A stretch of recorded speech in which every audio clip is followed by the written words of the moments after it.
Hi everyone, my name is Orjit Manna and my roll number is 34900323006.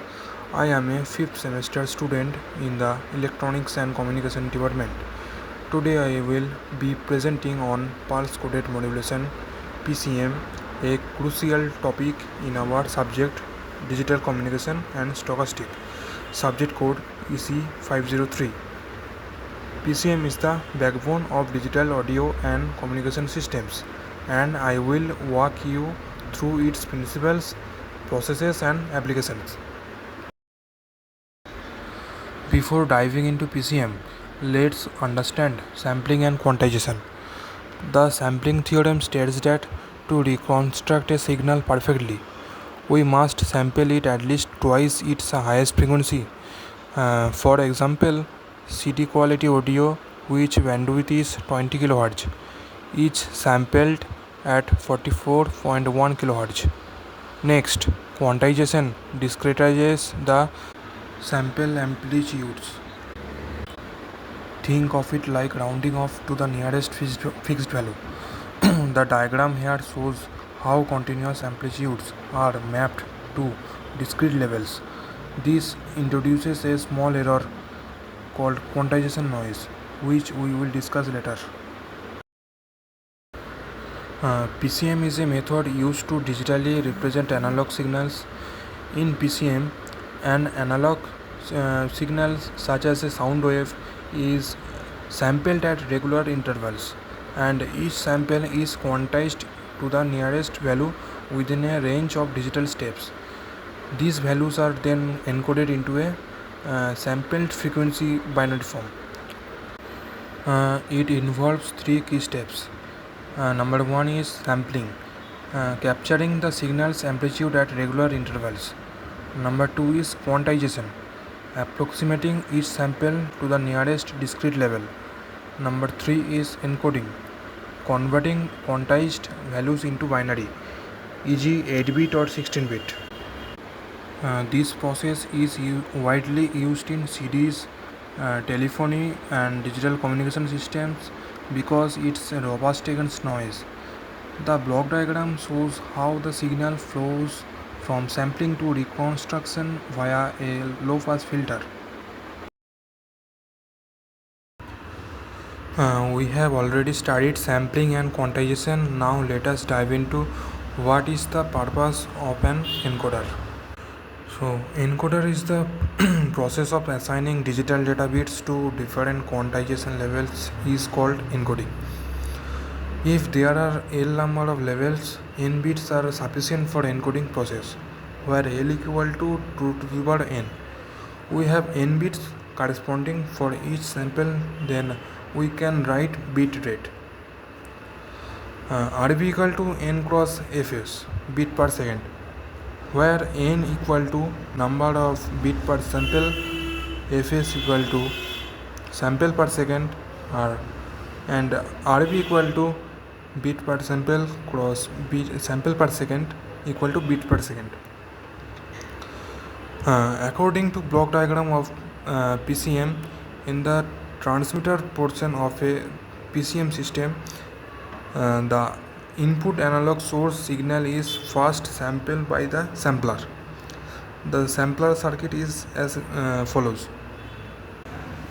Here we see the transistor sampler circuit. At the receiver, the decoder converts binary back to quantized pulses.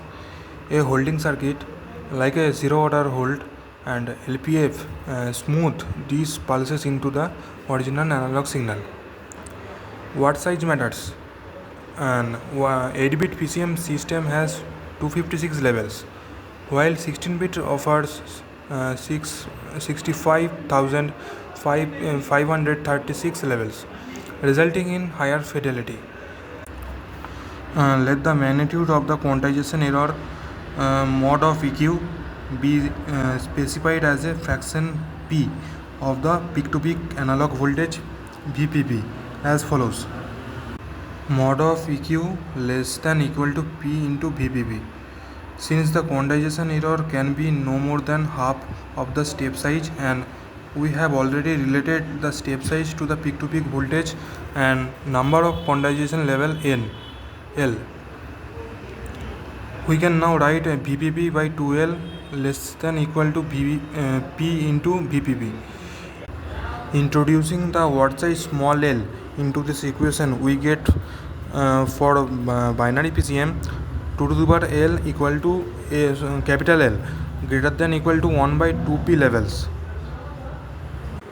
Finally, the relation between the tolerance in quantization error and PCM word size is obtained as small l greater than equal to log 2 1 by 2p bits, where VPP is peak to peak analog voltage, capital L is number of quantization levels, P is fraction, and small l is word size.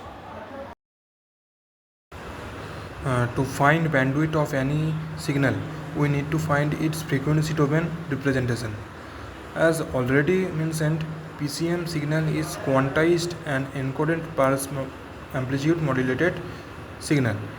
It is natural to derive the PCM spectrum from the PAM spectrum. However, the process of encoding is a non-linear operation, which makes the spectral determination of PCM signal by this method quite complicated.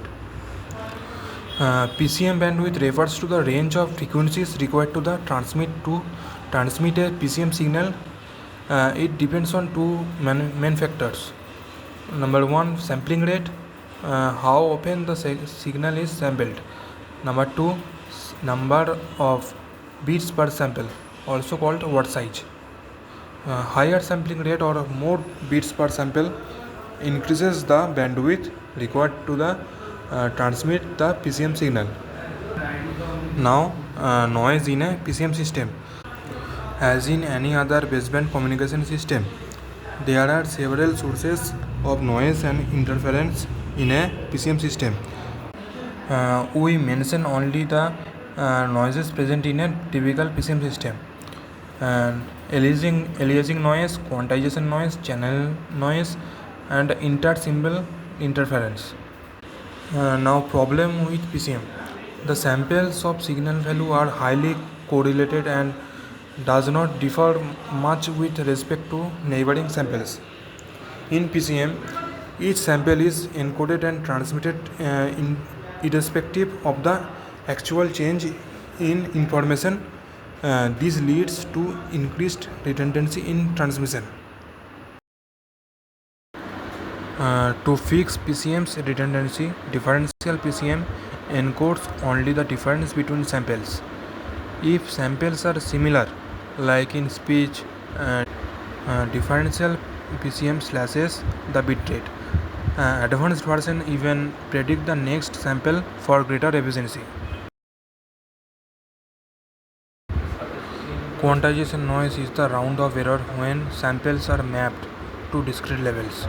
Uniform quantization, equal step sizes, has constant noise power, but non-uniform quantization, like mu law, gives smaller steps for quiet sounds, improving fidelity.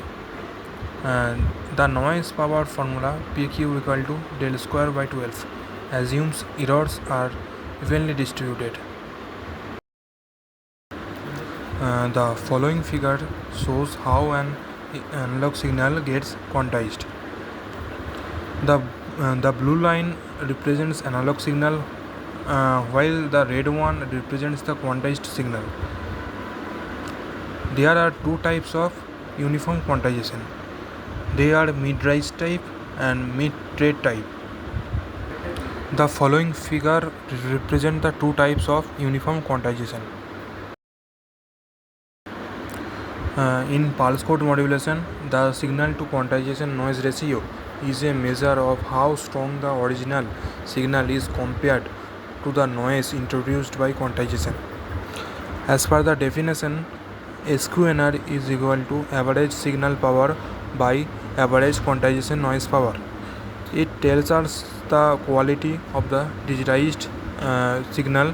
Higher SQNR means the signal is represented more accurately with less distortion from quantization.